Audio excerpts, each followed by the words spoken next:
3 histoires, 3 images insolites. Charles Magnin, Bonjour. on commence avec les résultats du dernier test Covid de Donald Trump. Oui, le président américain, vous le savez, prend de l'hydroxychloroquine à titre préventif, mais il est également régulièrement testé. Et cette nuit, pour nous donner les résultats de son dernier test, il s'est lancé devant les journalistes dans une tirade dont il a le secret.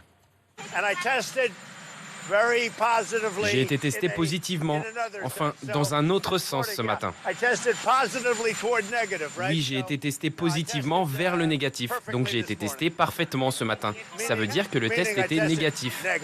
Voilà, positivement, négatif, le tout avec un sourire, parce que c'est vrai que c'est un bon sujet de blague, ce test Covid pour Donald Trump. L'idée du jour en Thaïlande, Charles, un ascenseur à pédales. Oui, c'est un centre commercial qui a mis en place ce système ingénieux, appeler l'ascenseur et choisir son étage avec son pied, parce que c'est l'un des casse-têtes du moment. Comment ne pas toucher le bouton de l'ascenseur avec les doigts? Certains, on l'a vu dans l'immeuble, notamment Quentin, ont développé une certaine souplesse avec le coude, mais il y a donc plus ingénieux avec ce système thaïlandais. Pour appeler l'ascenseur, vous appuyez sur la pédale qui est située devant la porte, et puis une fois à l'intérieur, vous avez une pédale pour chaque étage. Vous choisissez avec votre pied. Bref, plus besoin d'utiliser ses mains pour s'envoyer en l'air. N'est-ce pas, Charles? L'histoire du jour en Chine, elle déverse une tonne d'oignons devant la porte de son ex-petite amie. C'est radical, hein? C'est radical. La vengeance est un plat qui se mange avec des oignons pour cette Chinoise qui a visiblement très mal digéré le fait que son petit ami la quitte quelques jours avant la Saint-Valentin locale le 20 mai dernier.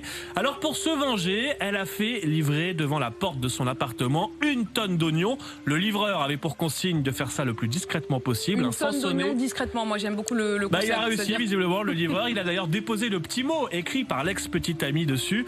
J'ai pleuré pendant 3 jours. Maintenant c'est à ton tour, a-t-elle écrit. C'est à ton tour, pardon, a-t-elle écrit. On ne sait pas si ça a marché, si son ex a versé quelques larmes devant le tas d'oignons, mais selon les médias locaux, ce sont surtout les voisins qui ont pesté évidemment au sujet de l'odeur dans l'immeuble. En tout cas, si elle envisageait peut-être qu'il revienne, je pense que là c'est... Là, je crois que c'est assez définitif. C'est définitif. A priori, le coup de l'oignon, ça marque la fin d'une relation. C'est fini. Mais pour déposer une tonne d'oignons discrètement, je pense qu'il faut le faire un oignon à la fois, quoi. Peut-être un oignon à la fois. Je sais pas.